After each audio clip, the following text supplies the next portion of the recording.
वसई आणि विरारमध्ये सुद्धा मुसळधार पाऊस कोसळतोय, त्यामुळे सखल भागात पाणी साचायला सुरुवात झाली आहे। रस्त्यावरही पाणी साचलेलं आहे। आपण हे सगळे रस्ते जलमय झालेले पाहायला मिळत आहेत। फुटपाथच्या उंची इतकं पाणी साचलेलं आहे आणि या पाण्यातूनच वाहतूक सुरू आहे।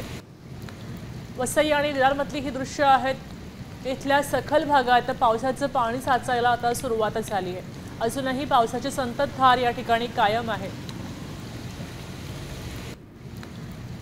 पालघर जिल्ह्याला हवामान विभागाने 2 दिवसीय अतिवृष्टीचा इशारा दिलेला आहे। त्याच पार्श्वभूमीवर काल रात्रीपासून पावसाने विजांच्या कडकडासह मुसळधार पडण्यास सुरुवात केलेली आहे। सध्याला मी उभा आहे विरार पश्चिमेकडील विभा कॉलेज या मार्गावरती। एकत्र पाहिलं तर हा पूर्ण मार्ग आहे तो पूर्ण जलमय झालेल्याचे आपल्याला पाहायला मिळत आहे।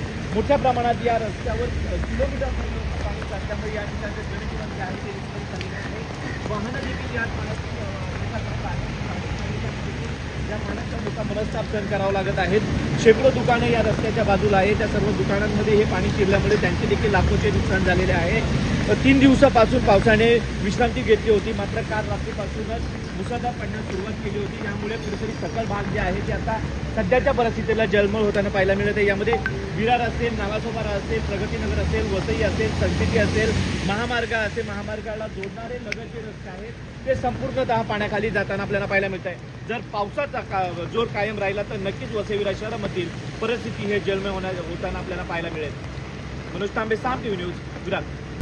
आता isakal.com आहे देशातील नंबर 1 ची मराठी न्यूज वेबसाईट। प्रत्येक अपडेटसाठी isakal.com ला नक्की भेट द्या।